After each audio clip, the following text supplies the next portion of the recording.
Hi, and thank you for joining me for day 19 of Scraptember 2023. And today's prompt from Laura Alberts and the Scrappy Sisters is to use a diagonal design. So I've decided that I'm going to create a shard design with the shards going diagonally. You'll see what I mean shortly. These two photos are both printed 3x4, so I printed two on a 4x6 photo using the Project Life app on my iPhone. And they're of the kids back in 2014 learning to knit. I'd recently been to a show called Yarndale over in Yorkshire and reignited my love for knitting. Julie was laughing at me. I went with Julie and she laughed at me because I haven't knitted since I was a teenager, and then went to the show, bought all the things and just became obsessed with knitting. And I'm pleased to confirm that 10 years later I am still knitting. We're going to Yarndale next weekend, actually, I think it is. We're hoping to. So, yes, the knitting is still going strong, and my kids aren't knitting anymore but can still knit. Actually, I say they aren't. Amelia knitted herself a gorgeous patchwork cardigan, which we just need to finish off, so I must get on with that and help her to finish that. Anyway, back to the layout. I've decided that I'm going to use Vicki Boutin's print shop collection. I'm still working my way through this, very nearly done now, and I've just pulled out some of the scraps, some of the 6x8 papers, and I'm just creating shards. So you can see I'm either cutting a rectangle and then using that to create two shards, or cutting a rectangle and just cutting an edge off and using that to create one shard. And I'm having great fun moving papers around and trying to decide exactly where I'm going with this. James has got his Liverpool shirt on. I think it was the goalkeeper's away shirt in this gorgeous, almost like a purple colour.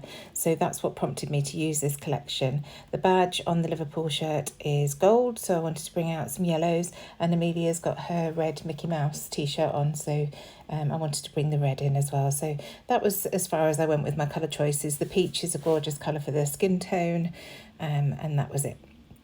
So just moving these around, as I say, trimming off the edges because I wanted the ends of the shards to be different directions and different angles.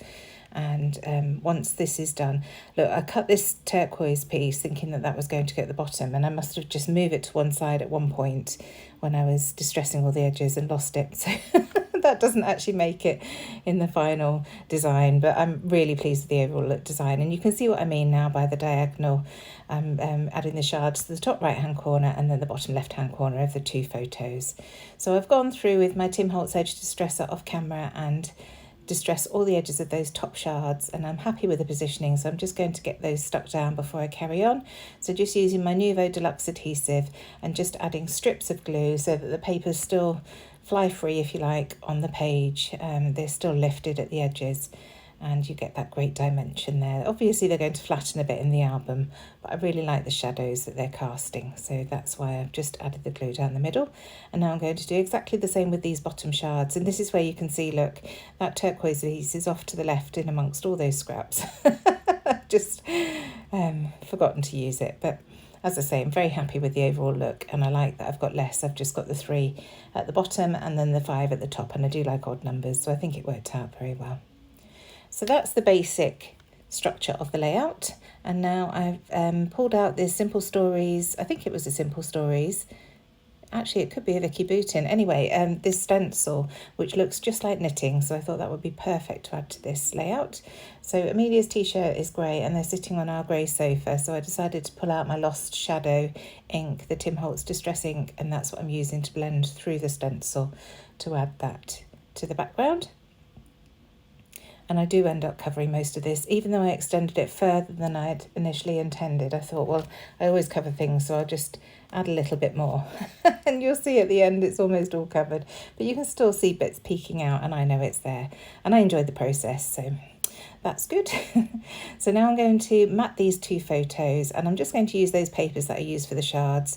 So starting with this peachy wood grain one, I love this paper. I'm just adding both photos to that, and then when I trim them off I see that lovely greeny grey that's on the back, so I do actually match the photo of Amelia on that as well. So just using my small guillotine trimmer from Tim Holtz, and Tonic Studios to cut this down. This is a great trimmer. It's an 8.5 inch one, so for any smaller work it's absolutely perfect. It gives a really nice clean cut, very easy to use even if you're left-handed like me, so I'd highly recommend it. So here I am coming with that other piece.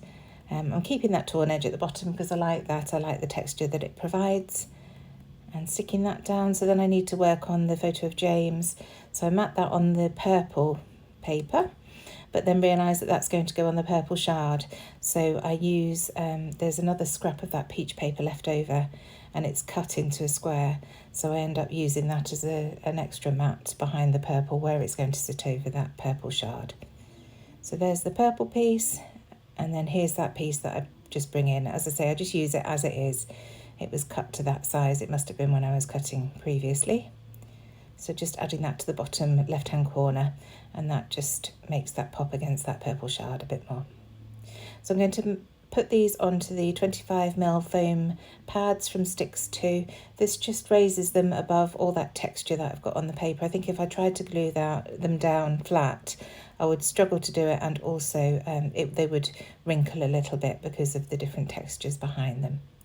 So I don't have many of these alphabet stickers left from the print shop collection, and I didn't have the letters that I needed to spell out knitting, but you'll see how I overcome that. So I had the K and I, but then I didn't have the T's, but these J's, I thought I can just trim off the curly bit at the bottom of the J, and although it's not a full T, you'll see when the word is down, it looks absolutely fine. So I'm thrilled that I've been able to create another title out of these alphabets because they are gorgeous. I think I may have to treat myself to another pack before they're all gone. So here's the I, and then I don't have an N, but again, this M is really easy to trim off the excess loop and just use that as an N. And then I have a G. So I had that, and I wanted an exclamation mark, and I only had a question mark. So taking this B, I just trim off the round bit of the B, and this has lovely gold foiling on it, and then just use that polka dot that was on the sheet, and that's that spelt out. So that's my title. I'm just moving everything over a little bit. I wanted the letters to be much closer to each other because they vary in size so much. Squishing them together closer makes it less obvious somehow. It makes the title look a lot neater. So there we have it. That's the title finished. And I must go through, I haven't done it yet, and glue that down with some wet glue because these chipboard stickers have a habit of falling off in your album if you don't leave them on.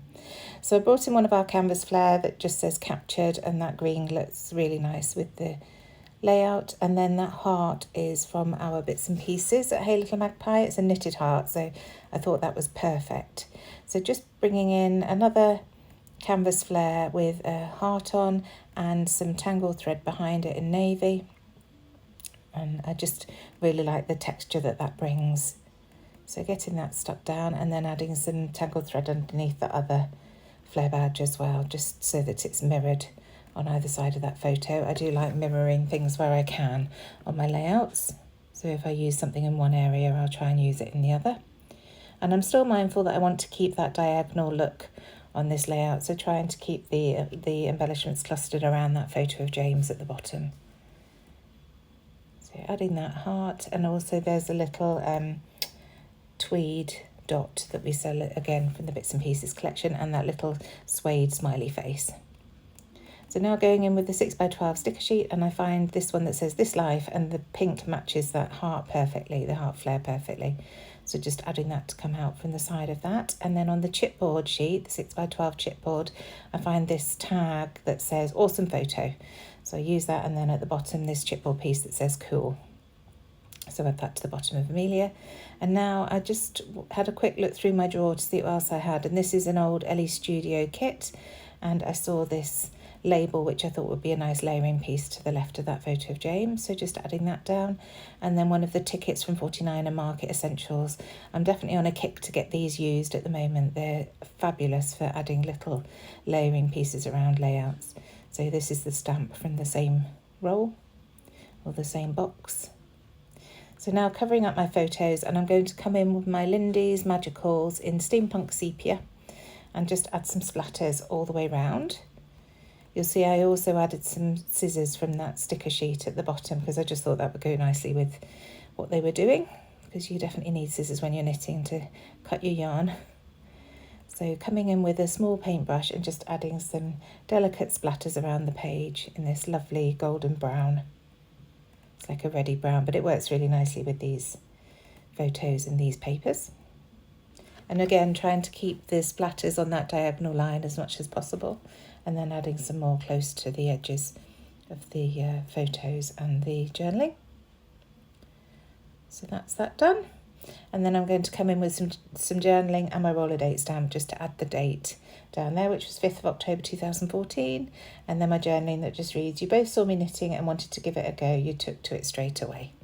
And that's it. Thank you so much for joining me. Check the description box down below for the playlist of everybody else joining in on this fabulous hop. And other than that, I shall see you tomorrow. Thanks so much. Bye.